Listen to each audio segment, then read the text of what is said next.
Hello दोस्तों, क्या आपने कभी सोचा है कि हम इस दुनिया में क्यों आए हैं? हमारा असली उद्देश्य क्या है? हम दिन रात भाग रहे हैं सक्सेस के पीछे, रिलेशनशिप्स के पीछे, वेल्थ के पीछे, बट स्टिल कहीं ना कहीं एक एम्प्टीनेस महसूस होती है। ऐसा क्यों? क्या हमारी लाइफ का कोई हायर पर्पस है या बस एक एंडलेस साइकिल है? खुशी, दुख, मेहनत और फिर अंत में शून्यता। शायद आपने भी कभी अपने आप से ये सवाल पूछे होंगे। जब हम किसी बड़ी प्रॉब्लम में होते हैं, जब हमारा मन अशांत होता है, जब कोई अपना हमें छोड़कर चला जाता है, जब हम हार मानने की कगार पर होते हैं, तब एक ही ख्याल आता है, अब क्या? भगवद गीता एक ऐसी किताब जिसे सिर्फ धार्मिक ग्रंथ कहना गलत होगा। ये कोई मिथोलॉजी नहीं, ये एक लाइफ मैनुअल है। एक ऐसी किताब जो हर इंसान के लिए है, चाहे वो किसी भी रिलीजन, कास्ट या बैकग्राउंड से हो। इस किताब में वो टाइमलेस विजडम है जो सेंचुरीज से लोगों की जिंदगी बदल रही है। स्टीव जॉब्स से लेकर एल्बर्ट आइंस्टाइन तक कितने ही महान लोगों ने गीता से इंस्पिरेशन ली है। लेकिन असली सवाल ये है, क्या गीता आज भी हमारे लिए रेलेवेंट है? क्या उसमें वो आंसर्स हैं जो हमें अपनी डेली लाइफ की प्रॉब्लम्स को सॉल्व करने में हेल्प कर सकते हैं? आज की दुनिया में हम टेक्नोलॉजी से कनेक्टेड हैं, लेकिन खुद से डिस्कनेक्टेड। हमारे पास नॉलेज है, लेकिन इनर पीस नहीं। हम स्मार्ट हैं, लेकिन हैप्पी नहीं। हम स्ट्रांग दिखते हैं, लेकिन अंदर से कितने ही लोग टूटे हुए हैं। और यहीं पर भगवद गीता हमारी मदद करती है। ये सिर्फ एक स्पिरिचुअल किताब नहीं, बल्कि माइंडसेट शिफ्ट की एक की है। आज हम भगवद गीता के पहले 5 अध्यायों की बात करेंगे, जहां से ये पूरी जर्नी शुरू होती है। इमेजिन कीजिए, एक युद्ध का मैदान, चारों तरफ सिर्फ युद्ध की ध्वनि, तलवारों की चमक, सैनिकों की गर्जना और बीच में खड़ा एक योद्धा जो सबसे महान वीरों में से एक है, लेकिन आज वो लड़ नहीं सकता। अर्जुन, जो अब तक हजारों युद्ध जीत चुका था, आज कंफ्यूजन और डर में डूबा हुआ है। उसकी हालत ठीक वैसी ही है जैसी हमारी होती है जब लाइफ हमें ऐसे मोड़ पर ले आती है जहां हमें समझ नहीं आता कि आगे क्या करें। क्या आपको कभी ऐसा लगा है कि आपके सामने 2 रास्ते हैं, लेकिन आप कंफ्यूज्ड हैं कि कौन सा सही है? कभी ऐसा महसूस हुआ है कि आपकी लाइफ की सारी मेहनत, सारे सपने अचानक मीनिंगलेस लगने लगे? अर्जुन भी इसी कंफ्यूजन में था। और यहीं पर भगवान श्री कृष्ण ने जो बातें कहीं, वो सिर्फ अर्जुन के लिए नहीं थीं, वो हमारे लिए भी थीं। तो क्या आप रेडी हैं इस अद्भुत जर्नी के लिए? इस वीडियो में हम गीता के इन पहले 5 अध्यायों की गहराई में जाएंगे। हम देखेंगे कि कैसे इन एंशिएंट शब्दों में मॉडर्न लाइफ की हर प्रॉब्लम का सॉल्यूशन छिपा है। और सबसे खास बात, ये सिर्फ एक कहानी नहीं, ये आपकी अपनी कहानी है। अध्याय 1, अर्जुन विषाद योग।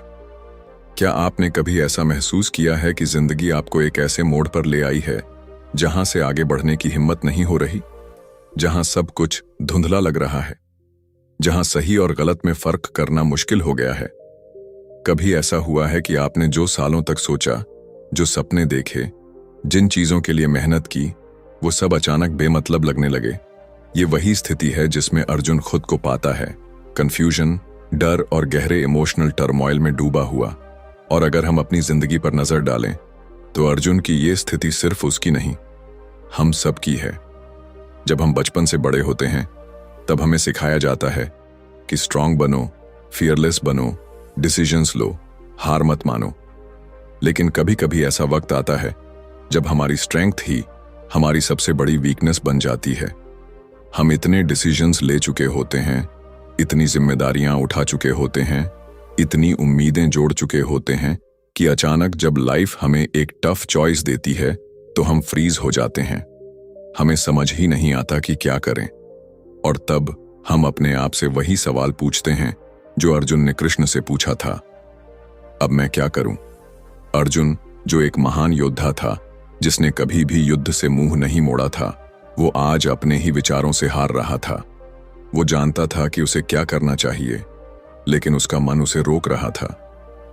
क्या आपको कभी ऐसा महसूस हुआ है कि आपका दिल कुछ और कहता है, लेकिन आपका दिमाग कुछ और? कि आप जानते हैं आपको आगे बढ़ना है, लेकिन अंदर से एक आवाज कहती है, क्या ये सही है? हमारी लाइफ में भी ऐसे मोमेंट्स आते हैं जब हमें कोई बड़ा फैसला लेना होता है, करियर में, रिलेशनशिप्स में, फैमिली में। कभी कभी हम दो ऐसे रास्तों के बीच फंस जाते हैं जहां एक रास्ता ड्यूटी का होता है और दूसरा इमोशंस का। और जब इमोशंस ओवर पावर करने लगते हैं तब कंफ्यूजन बढ़ता है। अर्जुन के लिए ये सिर्फ एक युद्ध नहीं था, ये उसकी वैल्यूज, उसकी बिलीफ्स और उसके इमोशंस की अल्टीमेट टेस्ट थी। और यही टेस्ट तो हमारी लाइफ में भी होती है, जब हमें किसी टफ डिसीजन का सामना करना पड़ता है, जब हमें कुछ सैक्रिफाइस करना पड़ता है, जब हमें किसी अपने से दूर जाना पड़ता है, जब हमें वो करना पड़ता है जो हम नहीं करना चाहते, तब वही कॉन्फ्लिक्ट हमारे अंदर भी चलता है जो अर्जुन के अंदर चल रहा था। क्या ये सही है? क्या ये गलत है? अगर मैंने ये फैसला लिया तो क्या होगा? अगर मैंने वो रास्ता चुना तो क्या मैं खुश रहूंगा? क्या मेरे डिसीजन सही हैं? क्या मैं हार रहा हूं? यही सवाल अर्जुन के भी थे और यही सवाल हमारे भी हैं। लेकिन यहां एक और गहरी बात छुपी हुई है। अर्जुन सिर्फ इसलिए नहीं हारा था क्योंकि वो डर गया था, बल्कि इसलिए क्योंकि उसने अपनी सिचुएशन को एक लिमिटेशन की तरह देखा, ना कि एक अपॉर्चुनिटी की तरह। उसने सोचा कि अगर उसने युद्ध किया तो वो अपने ही लोगों के खिलाफ जाएगा, और अगर उसने युद्ध नहीं किया तो वो अपने धर्म के खिलाफ जाएगा। दोनों ही सिचुएशंस में उसे हार दिख रही थी। लेकिन क्या सच में वो हार थी? हमारी लाइफ में भी जब हम एक टफ सिचुएशन में होते हैं तो हम सिर्फ दो ही ऑप्शंस देखते हैं, या तो हम हार रहे होते हैं या जीत रहे होते हैं। लेकिन असल में लाइफ कभी ब्लैक और वाइट नहीं होती। हमेशा एक तीसरा ऑप्शन होता है, विजडम का, क्लैरिटी का और सही समझ का। भगवद गीता का पहला अध्याय हमें यह सिखाता है कि हमारी लाइफ में जो भी कंफ्यूजन आता है वो असल में एक बहुत बड़ा सिग्नल होता है कि हम किसी बड़े बदलाव के लिए तैयार हैं। जब भी हमें कोई बड़ा डिसीजन लेना होता है, जब भी हमारी सोच हमें रोकने लगती है, जब भी हम अपने ही विचारों में उलझ जाते हैं, तो हमें समझ जाना चाहिए कि हमें सिर्फ सही गाइडेंस की जरूरत है। अर्जुन के पास कृष्ण थे जिन्होंने उसे सही रास्ता दिखाया। लेकिन हम सबके पास भी एक कृष्ण होते हैं। कभी वो हमारे पेरेंट्स होते हैं, कभी हमारे टीचर्स, कभी कोई दोस्त, और कई बार वो गाइडेंस खुद हमारे अंदर होती है। लेकिन हम उसे सुनते नहीं क्योंकि हमारा मन डर से, गिल्ट से, इमोशन से भर चुका होता है। तो आज जब भी आपकी लाइफ में कोई ऐसा मोमेंट आए जब आपको लगे कि आप स्टक हैं, जब आपको लगे कि आप आगे नहीं बढ़ सकते, जब आपको लगे कि आपको क्लैरिटी नहीं मिल रही, तब याद रखिए, ये सिर्फ कंफ्यूजन नहीं है, ये एक अपॉर्चुनिटी है, एक नया रास्ता खोजने की, एक नई सोच अपनाने की और अपने अंदर के डर से बाहर निकलने की। भगवद गीता का पहला अध्याय सिर्फ अर्जुन की कहानी नहीं, ये हमारी कहानी है। हर वो इंसान जो किसी डिसीजन में फंसा है, हर वो इंसान जो इमोशंस और ड्यूटी के बीच झूल रहा है, हर वो इंसान जो ये नहीं समझ पा रहा कि सही क्या है और गलत क्या, उसके लिए ये अध्याय एक मिरर है। अब सवाल ये है, क्या हम अर्जुन की तरह अपने सवालों में ही उलझे रहेंगे, या हम कृष्ण की गाइडेंस को एक्सेप्ट करेंगे और अपने जवाब खुद खोजेंगे? चुनाव हमारा है। अध्याय 2, सांख्य योग। क्या आपने कभी ऐसा महसूस किया है कि लाइफ में जितना भी ट्राई कर लो फिर भी सब कुछ हमारे कंट्रोल में नहीं होता? कभी सोचा है कि हम डिसीजंस तो लेते हैं, मेहनत भी करते हैं, लेकिन फिर भी डर, इनसिक्योरिटी और फेलियर का डर हमारे अंदर बना रहता है? ऐसा क्यों होता है कि कोई छोटी सी रिजेक्शन हमें अंदर तक हिला देती है? हम किसी को खोने के डर में जीते हैं, फ्यूचर को लेकर एंग्जाइटी में रहते हैं, पास्ट की मिस्टेक्स पर रिग्रेट करते हैं। हम इतने इमोशंस में उलझे रहते हैं कि ये भूल ही जाते हैं कि असल में हमें करना क्या था। अर्जुन की भी यही हालत थी। अर्जुन को हमेशा से पता था कि वो एक वॉरियर है। उसने बचपन से यही सीखा था कि युद्ध करना उसका धर्म है, कि अपने लोगों की रक्षा करना ही उसका कर्तव्य है। लेकिन जब समय आया, जब उसे सच में खड़ा होना था, तो वो हिल गया। उसका मन उसे सवालों के जाल में फंसा रहा था। क्या सही है, क्या गलत है, क्या उसे ये करना चाहिए या नहीं? लेकिन असली सवाल ये था कि उसका मन इतना कमजोर क्यों हो गया था? वो जो कभी अजेय था, वो आज इतना टूट क्यों गया? हमारी लाइफ में भी यही होता है। जब तक हम कंफर्ट जोन में होते हैं, तब तक हमें लगता है कि हम स्ट्रांग हैं। लेकिन जब कोई बड़ा चैलेंज आता है, जब हमें कोई ऐसा डिसीजन लेना होता है जो हमारी पूरी लाइफ बदल सकता है, तब हमें अपनी असली रियलिटी दिखती है। हम सोचते हैं कि हम प्रिपेयर्ड हैं, लेकिन जैसे ही मुश्किल डिसीजन सामने आते हैं, हमारी कॉन्फिडेंस हिल जाती है। कृष्ण ने अर्जुन से कहा, जिस चीज का जन्म हुआ है उसका अंत भी निश्चित है, और जिसका अंत होगा उसका जन्म भी होगा। यह सुनने में सिंपल लगता है, लेकिन अगर इसे समझ लिया जाए तो हमारी सारी परेशानियां खत्म हो सकती हैं। हम दिन रात अपने करियर, रिलेशनशिप्स, हेल्थ, सक्सेस और फेलियर को लेकर स्ट्रेस में रहते हैं, लेकिन कभी सोचा है कि यह सब टेम्पररी है? जो आज है वो कल नहीं रहेगा, और जो आज नहीं है वो कल आ सकता है। लेकिन फिर भी हम उसी चीज के लिए परेशान रहते हैं जो हमेशा चेंज होने वाली है। हम दुखी होते हैं क्योंकि हम चीजों को पकड़ कर रखना चाहते हैं। हम चाहते हैं कि हमारे पास कंट्रोल हो, कि हमारी लाइफ बिल्कुल हमारी एक्सपेक्टेशंस के हिसाब से चले। लेकिन जब रियलिटी अलग होती है, तब हमें पेन महसूस होता है। अर्जुन का भी यही हाल था। वो चाहता था कि जो सिचुएशन उसके सामने खड़ी है वो उसके हिसाब से हो, लेकिन लाइफ कभी किसी के हिसाब से नहीं चलती। कृष्ण ने उससे कहा, जो हुआ अच्छा हुआ, जो हो रहा है अच्छा हो रहा है, और जो होगा वो भी अच्छा ही होगा। सुनने में ये एक सिंपल लाइन लग सकती है, लेकिन क्या हमने कभी इसे ट्रूली एक्सेप्ट किया है? क्या हमने कभी सोचा है कि जो चैलेंजेस आज हमारे सामने हैं वो ही हमें और स्ट्रांग बना रहे हैं? क्या हमने कभी महसूस किया है कि लाइफ की सबसे पेनफुल सिचुएशंस ही हमें सबसे बड़ा लेसन देती हैं? हम अपनी जिंदगी में बहुत बार अर्जुन की तरह बिहेव करते हैं। जब तक चीजें हमारे हिसाब से चलती हैं, तब तक हम खुश होते हैं, लेकिन जैसे ही कोई मुश्किल आती है, हम पैनिक कर जाते हैं, डिसीजन लेने से डरने लगते हैं, खुद पर डाउट करने लगते हैं। हम भूल जाते हैं कि हम कौन हैं, कि हमारा असली पर्पस क्या है। लेकिन कृष्ण हमें याद दिलाते हैं, तू शरीर नहीं, आत्मा है। सोचिए, अगर हम इस एक थॉट को डीपली समझ लें तो क्या होगा?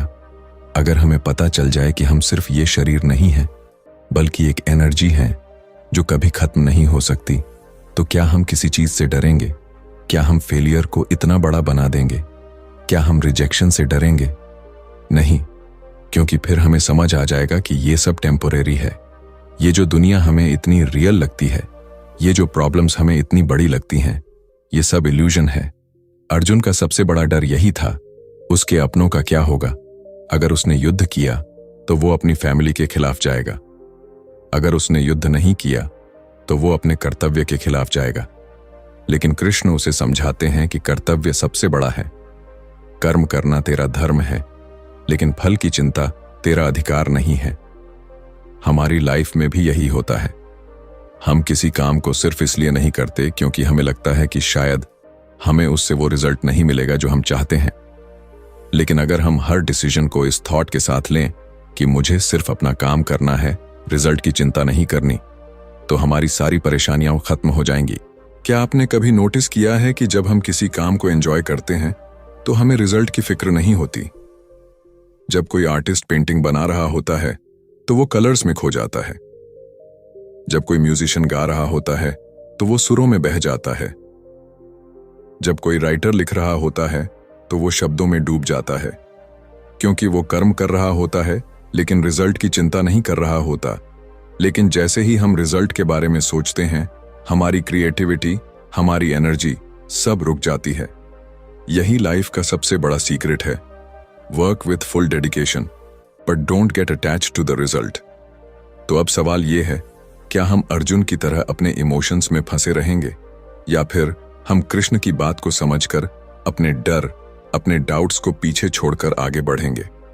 क्या हम इस रियलाइजेशन को एक्सेप्ट करेंगे कि हम इस दुनिया में सिर्फ अपने कर्म को निभाने आए हैं और बाकी सब कुछ एक इल्यूजन है? सांख्य योग हमें यही सिखाता है कि लाइफ सिर्फ डिसीजंस लेने का नाम नहीं, बल्कि सही माइंडसेट के साथ डिसीजंस लेने का नाम है। ये हमें सिखाता है कि हमें हर चीज को टेम्पोरेरी समझकर एक्ट करना चाहिए, कि हमें अपने कर्म पर फोकस करना चाहिए, ना कि उसके रिजल्ट पर। और सबसे बड़ी बात, हमें अपने अंदर उस क्लैरिटी को लाना चाहिए जो हमारे फियर और डाउट को खत्म कर सके। तो अब आप सोचिए, क्या आप भी अपनी लाइफ में अर्जुन की तरह उलझे हुए हैं, या फिर आप कृष्ण की बात को समझकर अपने हर फियर से, हर इनसिक्योरिटी से, हर डाउट से ऊपर उठ सकते हैं? क्योंकि चॉइस आपकी है, डर में जीने की या क्लैरिटी में आगे बढ़ने की। अध्याय 3, कर्म योग। क्या आपने कभी ऐसा महसूस किया है कि आप अपनी पूरी मेहनत लगा रहे हैं, दिन रात काम कर रहे हैं, हर पॉसिबल कोशिश कर रहे हैं, लेकिन फिर भी वो रिजल्ट नहीं मिल रहा जिसकी आप उम्मीद कर रहे थे? कभी ऐसा लगा है कि आप अपने गोल्स के पीछे भागते जा रहे हैं, लेकिन हैप्पीनेस कहीं पीछे छूट गई है?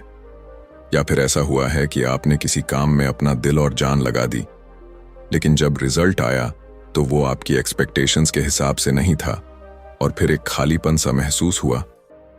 हम सब इस सिचुएशन से गुजरे हैं। जब भी हम कोई काम करते हैं तो हमारा पूरा ध्यान उस काम के आउटकम पर होता है।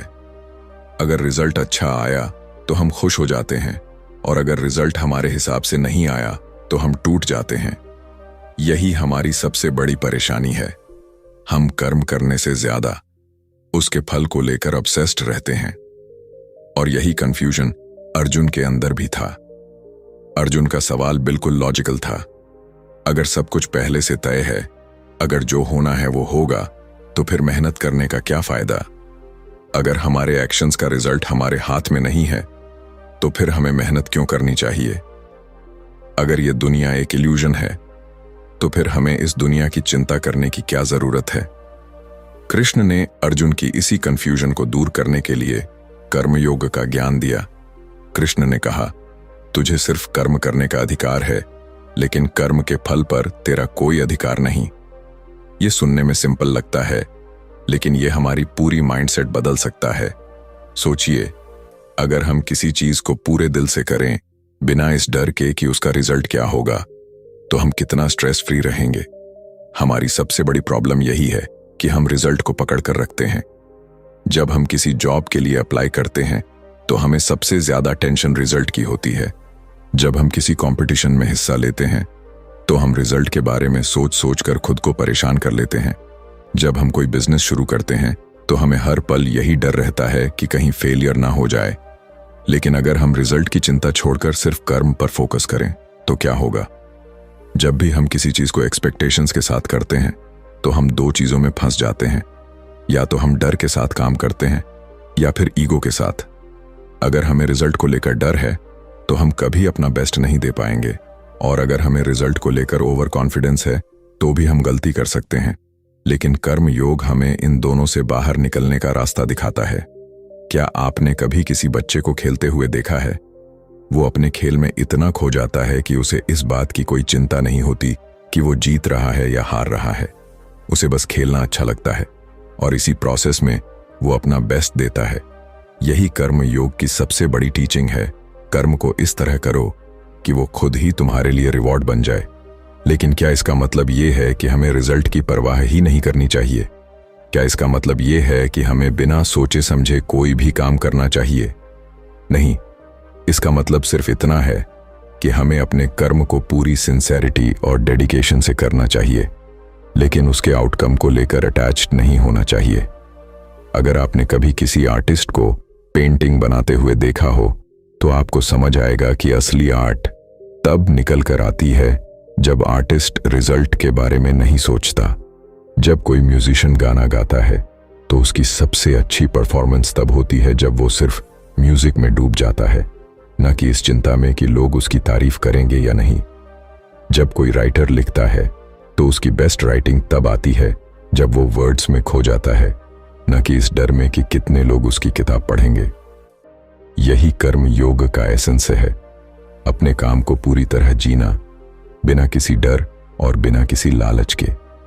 हमारी मॉडर्न लाइफ में भी यही फिलॉसफी काम आती है। जब हम किसी रिलेशनशिप में होते हैं तो अगर हम हर वक्त यही सोचें कि हमें बदले में क्या मिलेगा, तो वो रिलेशनशिप कभी सक्सेसफुल नहीं होगी। लेकिन जब हम बिना किसी एक्सपेक्टेशन के प्यार करते हैं, तब हम असली हैप्पीनेस महसूस करते हैं। जब हम किसी दोस्त की मदद करते हैं, तो अगर हम बदले में कुछ एक्सपेक्ट करें, तो वो मदद नहीं, एक डील बन जाती है। लेकिन जब हम बस दिल से किसी की मदद करते हैं, तब हमें असली सेटिस्फैक्शन मिलता है। यही कर्म योग की ताकत है, डिटैचमेंट के साथ एक्शन। कृष्ण अर्जुन से कहते हैं, अगर तू निष्काम भाव से कर्म करेगा तो तेरा हर कार्य पूजा बन जाएगा। सोचिए, अगर हम अपनी डेली लाइफ में इस थॉट को अप्लाई करें तो हमारी पूरी लाइफ चेंज हो सकती है। इमेजिन कीजिए कि आप अपने काम में इतने इन्वॉल्व्ड हो जाएं कि आपको बस काम करने की खुशी मिले, ना कि रिजल्ट की चिंता। इमेजिन कीजिए कि आप कोई भी गोल सिर्फ इसीलिए चेस करें क्योंकि आपको उसे अचीव करने में मजा आता है, ना कि सिर्फ इसलिए कि आपको दूसरों से तारीफ चाहिए। जब हम इस लेवल पर पहुंच जाते हैं तब हमारी लाइफ में एक अलग ही सेंस ऑफ पीस और फुलफिलमेंट आ जाता है। लेकिन प्रैक्टिकल लाइफ में इसे अप्लाई करना आसान नहीं है। हमें बचपन से यही सिखाया गया है कि रिजल्ट ही सबसे ज्यादा इंपॉर्टेंट होता है। हमें हमेशा सिखाया गया है कि अगर हमें कोई काम करना है तो उसका कोई ना कोई फायदा जरूर होना चाहिए। लेकिन कर्म योग हमें सिखाता है कि असली सफलता तब मिलती है जब हम कर्म को ही अपना रिवॉर्ड मान लेते हैं। तो अब सवाल ये है, क्या हम अपनी लाइफ में इस फिलॉसफी को अप्लाई कर सकते हैं? क्या हम काम को सिर्फ इसलिए कर सकते हैं क्योंकि हमें वो करना अच्छा लगता है, बिना इस चिंता के कि उसका रिजल्ट क्या होगा? क्या हम अपने गोल्स के पीछे भागना छोड़कर अपने एक्शंस को एंजॉय कर सकते हैं? अगर हां, तो समझ लीजिए कि हमने सच में कर्मयोग को समझ लिया। अब ये आपके ऊपर है। क्या आप भी अपनी जिंदगी में रिजल्ट की चिंता छोड़कर अपने कर्म पर फोकस कर सकते हैं? क्या आप बिना डर और बिना ईगो के पूरी सिंसेरिटी से अपने काम को कर सकते हैं? क्या आप उस लेवल पर पहुंच सकते हैं जहां आपका हर एक्शन, हर डिसीजन एक पूजा बन जाए? कृष्ण ने अर्जुन को यह ज्ञान दिया था, लेकिन असल में यह हर इंसान के लिए था। यह सिर्फ एक युद्ध की बात नहीं थी, यह पूरी लाइफ की फिलॉसफी थी। और अगर हम इसे समझ लें तो हमारी पूरी जिंदगी बदल सकती है। अब चॉइस आपकी है, रिजल्ट के बारे में सोच सोचकर परेशान होने की या फिर अपने कर्म को अपना धर्म मानकर आगे बढ़ने की। अध्याय 4, ज्ञान कर्म संन्यास योग। क्या आपने कभी सोचा है कि इस दुनिया में सबसे ज्यादा कंफ्यूजन किस चीज को लेकर है? पैसा, रिश्ते, सफलता? नहीं, सबसे ज्यादा कंफ्यूजन हमारे अपने जीवन को लेकर है। हम कौन हैं, हमें क्या करना चाहिए और हमारा असली उद्देश्य क्या है? हम डिसीजंस तो लेते हैं, लेकिन हर डिसीजन के पीछे एक डर होता है। कहीं गलत रास्ते पर तो नहीं जा रहे, कहीं जो कर रहे हैं वो व्यर्थ तो नहीं। हम अपने कर्मों को लेकर भी उलझन में रहते हैं। काम करना चाहिए या संन्यास ले लेना चाहिए? सफलता का पीछा करना चाहिए या इनर पीस खोजना चाहिए? अगर सब कुछ टेम्पोररी है तो फिर एफर्ट क्यों करें?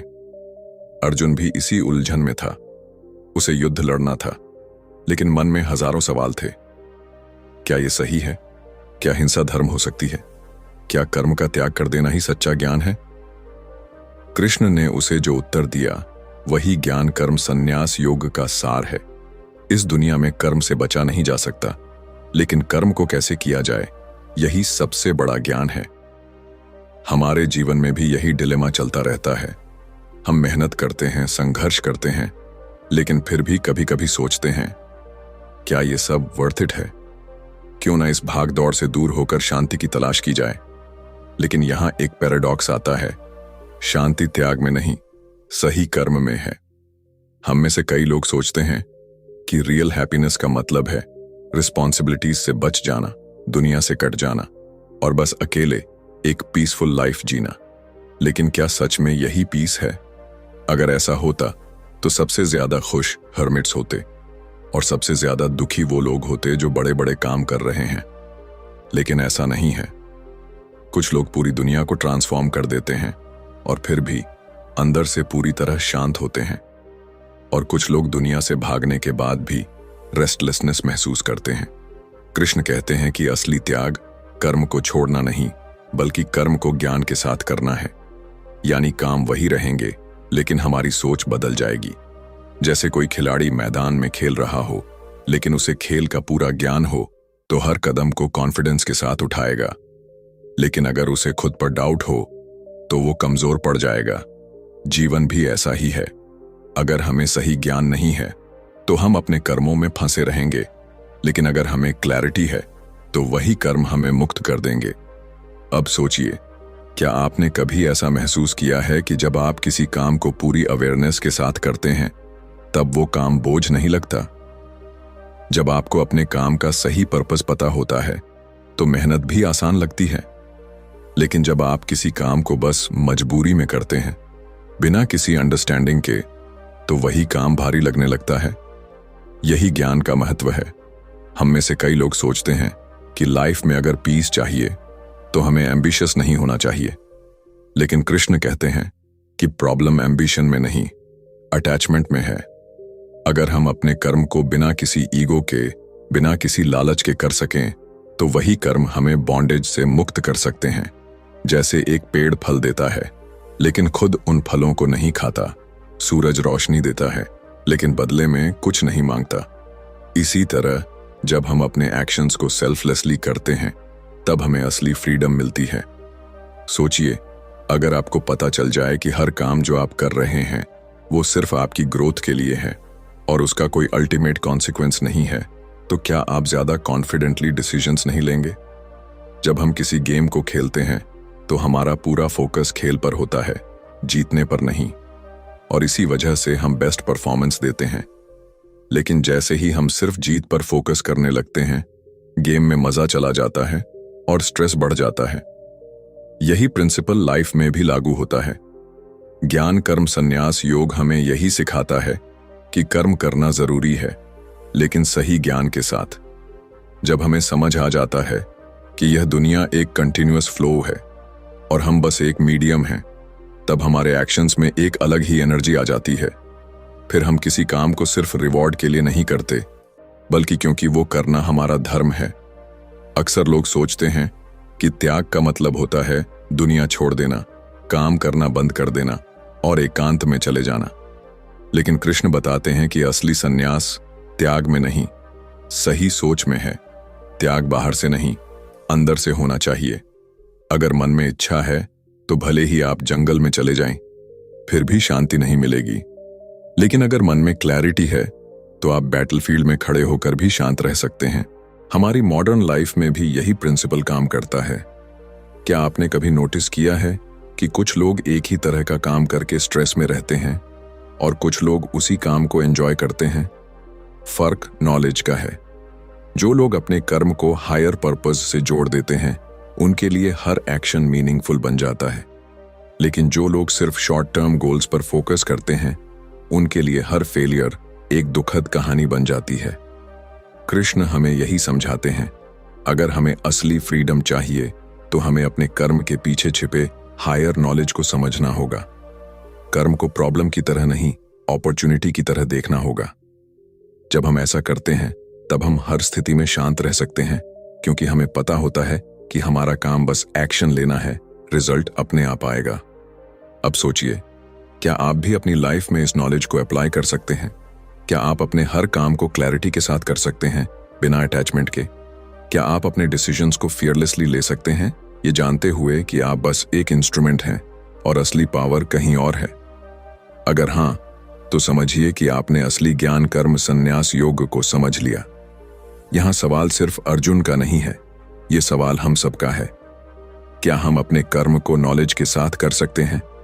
क्या हम हर एक्शन को मेडिटेशन बना सकते हैं? क्या हम इस अंडरस्टैंडिंग तक पहुंच सकते हैं कि लाइफ में कोई भी चीज परमानेंट नहीं है और इसलिए हमें हर पल को पूरे अवेयरनेस के साथ जीना चाहिए? कृष्ण ने अर्जुन को यह ज्ञान युद्ध भूमि में दिया था, लेकिन असल में यह हर इंसान के लिए था। अगर हम इसे समझ लें तो हमारी पूरी जिंदगी बदल सकती है। अब चॉइस आपकी है, दुनिया से भागने की या सही ज्ञान के साथ कर्म करने की। अध्याय 5, संन्यास योग। क्या आपने कभी सोचा है कि जीवन का असली सुख किसमें है, त्याग में या भोग में? हमें बचपन से दो एक्सट्रीम रास्तों के बारे में बताया जाता है। एक तरफ वो लोग हैं जो कहते हैं कि अगर जीवन में पीस चाहिए तो सब कुछ त्याग दो, दुनिया छोड़ दो, सन्यासी बन जाओ। दूसरी तरफ वो लोग हैं जो कहते हैं कि जीवन का असली मजा भोग में है, सफलता में है, मटेरियल चीजों में है। लेकिन असली सवाल यह है, क्या त्याग का मतलब सिर्फ भोग से दूर रहना है, या फिर असली संन्यास कुछ और है। हम में से कई लोग सोचते हैं कि त्याग करने का मतलब होता है अपने घर परिवार, पैसा, संपत्ति, रिश्ते सब कुछ छोड़ देना। लेकिन क्या यह सच में त्याग है? अगर मन में इच्छाएं बनी रहें तो क्या बाहरी चीजें छोड़ देने से सच्चा संन्यास आ सकता है? सोचिए, अगर कोई इंसान जंगल में चला जाए लेकिन उसका मन अब भी दुनिया के सुखों में अटका हुआ हो, तो क्या वो सच में सन्यासी कहलाएगा? और दूसरी तरफ कोई इंसान दुनिया में रहकर, अपने परिवार और समाज के बीच रहकर भी भीतर से पूरी तरह शांत हो, तो क्या वो सन्यासी नहीं कहलाएगा? कृष्ण कहते हैं कि सच्चा सन्यास त्याग में नहीं, दृष्टि में है।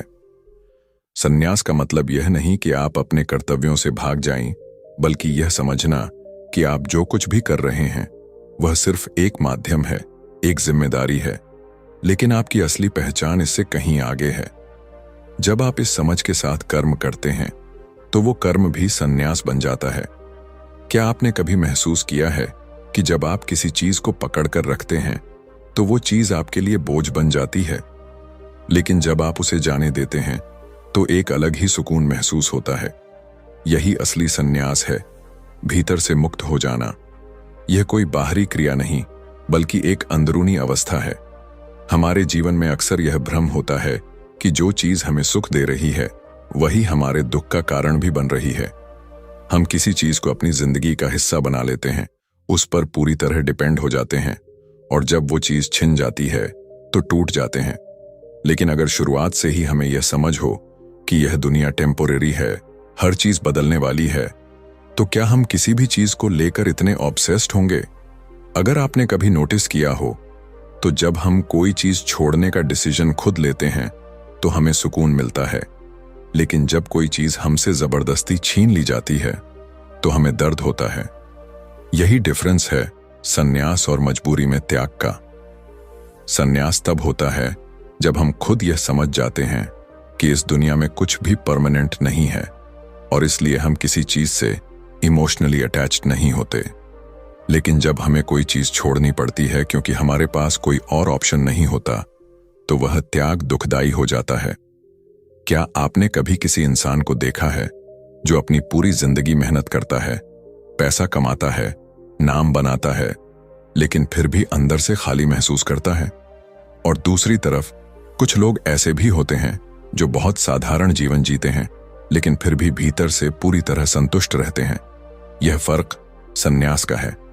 सन्यास का मतलब दुनिया से भागना नहीं, बल्कि दुनिया में रहकर भी उससे डिटैच्ड रहना है। कृष्ण हमें यह समझाते हैं कि सन्यास और कर्मयोग दोनों का लक्ष्य एक ही है, अंतर की शांति। जो इंसान अपने कर्मों को एक पूजा की तरह करता है, बिना किसी अटैचमेंट के, वो भी सन्यासी है। और जो इंसान सब कुछ छोड़कर भी अगर अपने मन में इच्छाएं रखता है, वो असली सन्यासी नहीं है। असली सन्यास मन का है, बाहरी चीजों का नहीं।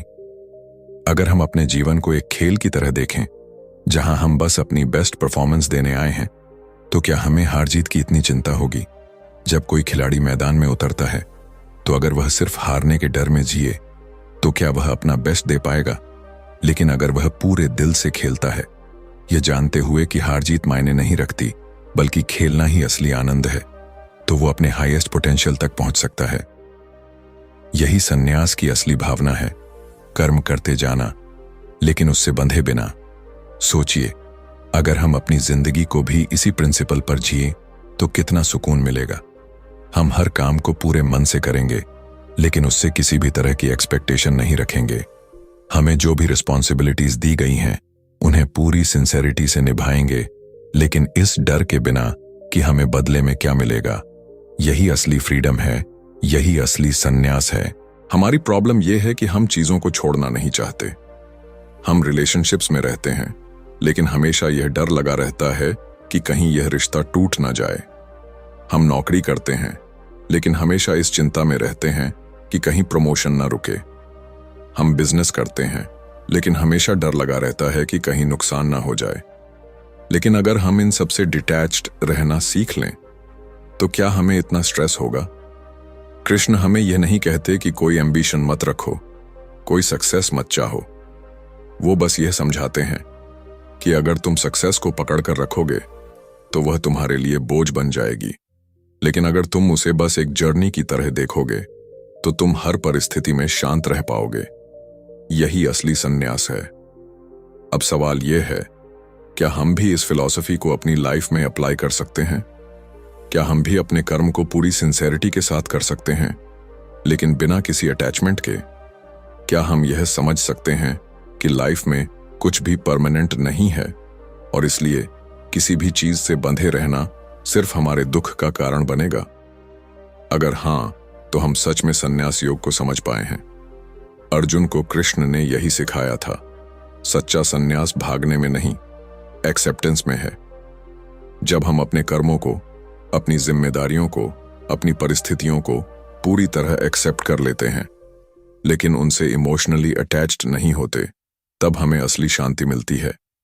अब यह आपके ऊपर है। क्या आप भी इस समझ तक पहुंच सकते हैं? क्या आप भी त्याग और भोग के बीच के इस कंफ्यूजन से मुक्त होकर असली शांति की ओर बढ़ सकते हैं? कृष्ण का यह ज्ञान सिर्फ अर्जुन के लिए नहीं था, यह हमारे लिए भी उतना ही महत्वपूर्ण है। अगर हम इसे समझ लें तो हमारी पूरी जिंदगी बदल सकती है। अब चॉइस आपकी है, दुनिया से भागने की या दुनिया में रहकर भी उससे मुक्त रहने की।